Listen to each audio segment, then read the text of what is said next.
नमस्कार, market news में आपका स्वागत है। हमास इजराइल की युद्ध आज 3 दिन हो चुकी है और मेजॉरिटी इसी युद्ध की वजह से आज Nifty and Sensex both was down by 0.7%। तो आगे क्या होने वाला है, क्या मार्केट और भी गिरेगा, चर्चा करेंगे इसी बारे में। लेकिन उससे पहले अगर आपने सब्सक्राइब नहीं किया है, please subscribe to market news. Share market से रिलेटेड हर इम्पोर्टेंट न्यूज़ आपको इसी चैनल में मिल जाएगी। इस वीडियो को हम 2 पार्ट में कवर करने वाले हैं। पहला पार्ट हमास इजराइल युद्ध के चलते कैसे निफ्टी एंड सेंसेक्स गिर रही है, और दूसरी पार्ट मार्केट कब तक गिरेगी एंड मार्केट कब फिर से ऊपर की तरफ भागेगी। Please watch till the end. अगर अच्छा लगे तो प्लीज़ लाइक ज़रूर कीजिएगा। मिडिल ईस्ट की जियोपॉलिटिकल टेंशन के चलते मार्केट में 3 चीज़ चल रही है। एक, मार्केट में अनसर्टिनिटी एंड वोलेटिलिटी बढ़ रही है, इसीलिए इन्वेस्टर्स दुनिया का सबसे स्ट्रॉन्गेस्ट करेंसी डॉलर की तरफ शिफ्ट हो रही है। इस वजह से डॉलर इंडेक्स स्ट्रॉन्ग हो रही है। दूसरा, जैसे कि आप अपने स्क्रीन पर देख रही हो, WTI क्रूड ऑयल का प्राइस सिर्फ एक ही दिन में 4.3% इंक्रीज हुआ है। ब्रेंट क्रूड का प्राइस एक ही दिन में 4.15% इंक्रीज हुआ है। क्रूड ऑयल का प्राइस इंक्रीज के साथ इंडिया की रुपी वैल्यू का डायरेक्ट लिंक है। आप आगे देखेंगे जैसे जैसे क्रूड ऑयल प्राइस इंक्रीज होता जाता है, वैसे वैसे डॉलर की वैल्यू बढ़ेगी एंड रुपी का वैल्यू घटेगी। रुपी वैल्यू घटने के कारण FII को पहले सेम रुपी वैल्यू पर जितना डॉलर मिलता था उससे कम डॉलर मिलेगा। इसी डर के मारे FII सेल कर रही है।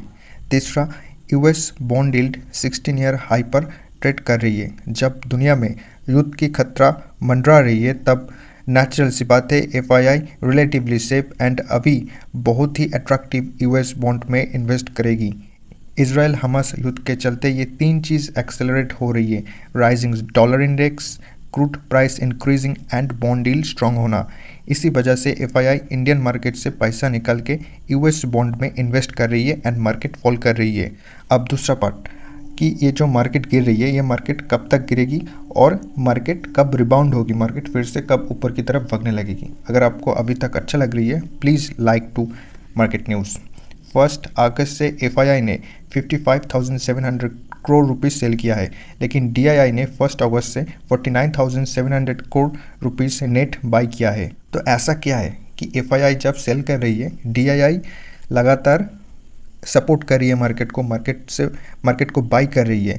DII यानी कि डोमेस्टिक इंस्टीट्यूशनल इन्वेस्टर्स को रुपी वैल्यू घटने से, क्रूड ऑयल प्राइस इंक्रीज होने से या फिर US बॉन्ड यील्ड इंक्रीज होने से फ़र्क नहीं पड़ता। जब तक SIP and various other route के थ्रू फंड आएगी, डोमेस्टिक इंस्टीट्यूशनल इन्वेस्टर्स इसी गिरती हुई मार्केट में बाई करेगी। जब तक इंडियन इकोनॉमी ग्रो करेगी, कंपनी की अर्निंग ग्रोथ होगा, DII कंटिन्यूसली फंड इन्फ्यूज़ करेगी। जब FII यानी कि फॉरेन इंस्टीट्यूशनल इन्वेस्टर्स लगातार सेलिंग कर रही है, तब DII यानी कि domestic institutional investors Indian market को कंटिन्यूसली सपोर्ट कर रही है। जब ऐसे युद्ध शुरू होती है, न्यूज़ फ्लो आने लगती है, मार्केट गिरती है, लेकिन crude oil price and bond yield हमेशा हाई नहीं रह सकती। तो आप भी देखेंगे विद इन 1 और 2 वीक्स मार्केट फिर से ऊपर की तरफ भागेगी। हालांकि इस हफ्ते Nifty and Sensex is likely to underperform. Market इसी हफ्ते करेक्ट हो सकती है या फिर रेंज बाउंड में ट्रेड कर सकती है।